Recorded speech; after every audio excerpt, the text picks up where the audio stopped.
শোনো বন্ধু, একসময় তুমি তার জন্য রাত জেগে থেকেছো, যার জন্য নিজের সব কিছুকে তুচ্ছ মনে হয়েছে। আজ সেই মানুষটাই যদি তোমার অনুভূতির দাম না দেয়, তোমার আবেগের মূল্য না দেয়, তোমার চোখের জলকে ঠাট্টা বানিয়ে দেয়, অভিনয় হিসেবে দেখে নেয়, তাহলে আজকের এই ভিডিওটি তোমার জন্যই। যে মানুষটা তোমার আবেগের অনুভূতির দাম দিচ্ছে না, তোমার চোখের জলে যার কিছু যায়ও না আসেই না, তাহলে তুমি কি করবে? তাহলে তোমার কি ভুলের জন্য আজকের এই চরম পরিণতির মধ্যে পড়তে হয়েছে? খুব কষ্ট লাগে, খুব যন্ত্রণা লাগে। যে মানুষটার জন্য আমরা সব কিছু করি, জীবনটাকে শেষ করে দিতে পারি, বিলিয়ে দিতে পারি, আর সেই মানুষটাই যদি আমাদের আবেগ অনুভূতির মূল্যায়ন না করে, তখন আমাদের জীবনটাকে শেষ করে দিতে ইচ্ছা করে। তাই আজ আমি তোমাকে সেই 5টি জিনিস বলবো। এগুলো কোনো কৌশল নয়, কোনো নাটকও নয়, এগুলো এমন কিছু কাজ যা করলে তোমাকে আর কারো পায়ের কাছে গিয়ে পড়তে হবে না, আর কারো কাছে গিয়ে ভিক্ষা চাইতে হবে না যে আমার অনুভূতির দাম দাও। আজ তুমি বুঝবে মানুষের হৃদয় জেতা যায় শুধু নিজের মর্যাদা দেখিয়ে।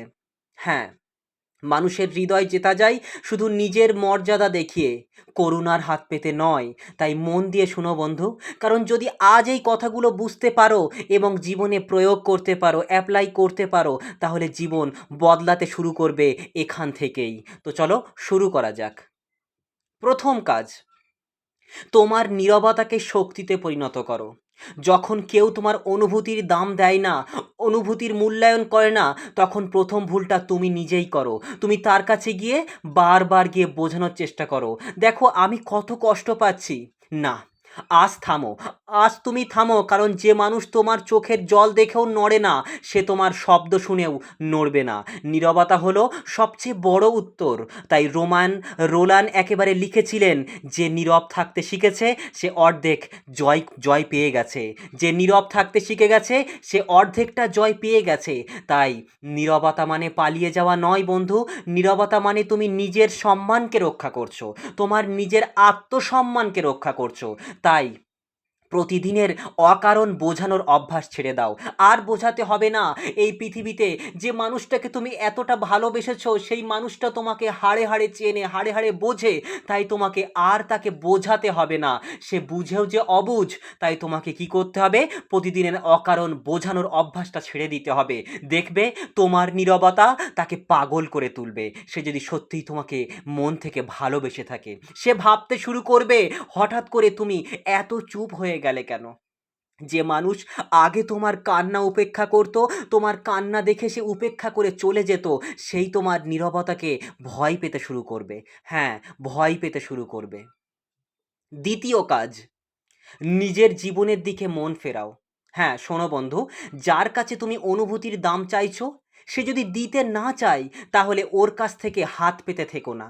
তোমার সময়টা তুমি নিজের স্বপ্ন, নিজের কাজ এবং নিজের ভবিষ্যতের বা নিজের উন্নতির পিছনে দাও। বিশ্ববিখ্যাত দার্শনিক কার্ল মার্কস বলেছিলেন, যার ওপর তোমার নিয়ন্ত্রণ নেই তার দিকে শক্তি নষ্ট করো না। আজ থেকে প্রতিদিন নিজের জন্য কিছু নতুন শেখো, নিজের শরীরের যত্ন নাও, নতুন দক্ষতা শেখো, পড়াশোনা করো, কিংবা যেটা ভালোবাসো সেটাই তুমি করে যাও। যখন তুমি নিজের জীবনে এগিয়ে যেতে শুরু করবে, তখন যাদের কাছে একসময় অনুভূতির দাম চাইতে গিয়েছিলে, অনুভূতির মূল্য চাইতে গিয়েছিলে, তারাই ফিরে এসে বলবে তুমি বদলে গেছো। হ্যাঁ, তোমার হারাতে চাই না সে, তোমাকে আর হারাতে চাইবে না। তাই তোমাকে অবশ্যই এই কাজটা করতে হবে। তৃতীয় কাজ, নিজের মর্যাদাকে কখনো নত হতে দিও না। বেশিরভাগ সময় আমরা ভুলটা এখানেই করি জানো বন্ধু। আমরা ভাবি হয়তো মাথা নত করলে, অনুরোধ করলে, বোঝালে মানুষ বদলে যাবে, কিন্তু না বন্ধু, সেটা কখনোই হয় না। এতে মানুষ বদলায় না, বরং সে আরও বেশি দাম্ভিক হয়ে ওঠে। আজ থেকে মনে রেখো, তুমি যে মর্যাদা নিয়ে জন্মেছো, তা অন্য কারো করুণার কারণে নয়। সাদাত হাসান মান্টো লিখেছেন, মানুষকে ভালোবাসা যায় কিন্তু নিজের মর্যাদাকে হারিয়ে নয়। তাই কখনো এমন কিছু বলো বা করো না যা তোমার সম্মানকে ছোট করে দেয়। যখন তুমি মর্যাদা নিয়ে বাঁচতে শিখে যাবে, তখন অন্যরা বাধ্য হয়ে তোমাকে মূল্য দিতে শুরু করবে। চতুর্থ কাজ, দরজা বন্ধ করো কিন্তু তালা মেরো না। এর মানে বোঝা যায়, পরিষ্কার করে বলি, তুমি কারো জন্য নিজের দরজা খোলা রাখবে না যে তোমাকে অবহেলা করছে, কিন্তু একবারে ঘৃণা জমিয়ে রাখবে না তার প্রতি। একেবারে ঘৃণা জমিয়ে রাখবে না তার প্রতি। দরজা বন্ধ করা মানে হলো তুমি নিজেকে দূরত্বে রেখেছো, তুমি আর তোমার হৃদয়কে সহজলভ্য রাখছো না। একদিন হয়তো সে বুঝবে, নিজের ভুল বুঝে তোমার কাছে ফিরে আসতে চাইবে। তখন তুমি সিদ্ধান্ত নেবে তাকে আবার সুযোগ দেবে নাকি আবারও দূরে ঠেলে দেবে। সেদিন তোমার হাতে সিদ্ধান্ত থাকবে বন্ধু। কিন্তু তার আগে নিজের মর্যাদা, নিজের আবেগ অনুভূতিকে নিজের কাছে রেখে দাও। কিন্তু সেই সিদ্ধান্ত হবে তোমার হাতে, তার হাতে নয়। তুমি তাকে ফিরিয়ে নেবে কি নেবে না, এক জায়গাতেই খেলা বদলে যাবে। পঞ্চম কাজ, নিজেকে সেই মানুষ বানাও যাকে হারানোর ভয় সবাই পায়, তাই না? তুমি যে মানুষটার কাছে গিয়ে অবহেলার পাত্র হচ্ছ, যে মানুষটার আবেগ অনুভূতির মূল্য চাইছো, তোমার অনুভূতির মূল্য যে মানুষটা দিচ্ছে না, তাকে হারানোর ভয় তোমার ভিতরে আছে। কিন্তু এই উল্টোটা যদি করা হয়, দুনিয়া কঠিন সত্য, এই দুনিয়া কঠিন একটা বাস্তব জিনিস। আর এই বাস্তবতার একটা কঠিন সত্য হলো, মানুষ সব সময় সেই মানুষকে বেশি দাম দেয় যাকে হারানোর ভয় থাকে। বুঝতে পারছো নিশ্চয়ই আমার কথাটা? তুমি যদি আজও সেই পুরনো অভিমানী, অভিযোগকারী মানুষটাই থাকো, বারবার যে অভিযোগ করছে, বারবার যে অভিমান করছে, তাহলে কেউ তোমাকে হারানোর ভয় পাবে না। তাই আজ থেকেই নিজেকে বদলাও। নিজের দক্ষতা, নিজের ব্যক্তিত্ব, নিজের আত্মসম্মান, ব্যবহার সব কিছুর মধ্যে নতুন রূপ নিয়ে এসো। তাই কবিগুরু রবীন্দ্রনাথ ঠাকুর বলেছিলেন যে নিজেকে ছোট করে, যে নিজেকে ছোট মনে করে, তার কাছে দুনিয়াও ছোট হয়ে আসে।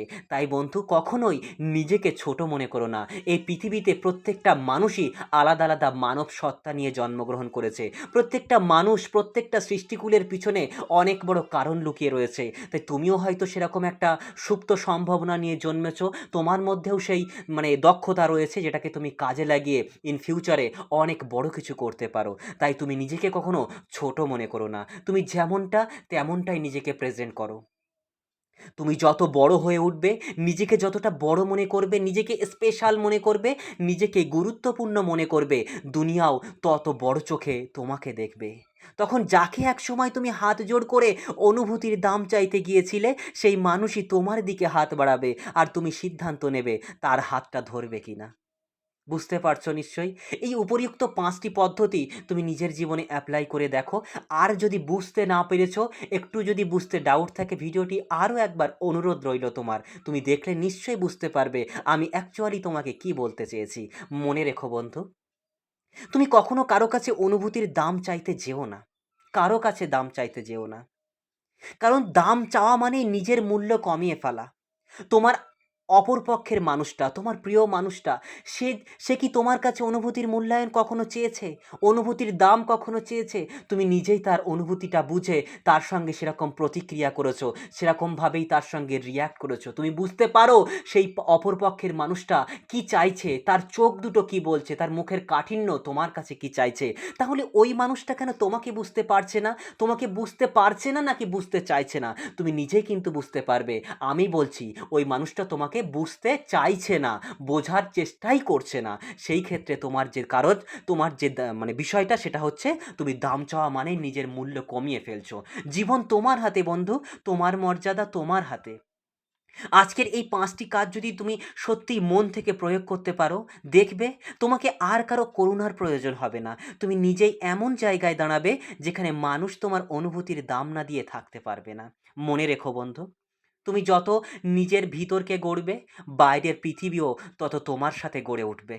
তো চলো, আজকে তাহলে এই পর্যন্তই থাক। তোমাদের যদি ভিডিওটি ভালো লাগে, বা কোনো বিষয়ে যদি কোনো রকমের খারাপ লাগে, ভালো লাগে, বা কোনো বিষয় যদি তোমাদের কাছে আনফরচুনেটলি এলোবিলি হয়ে গেছে বলে মনে হয়, তো অবশ্যই কমেন্টে জানিও তোমার মতামত। আমি তোমার কমেন্টের অপেক্ষায় থাকবো।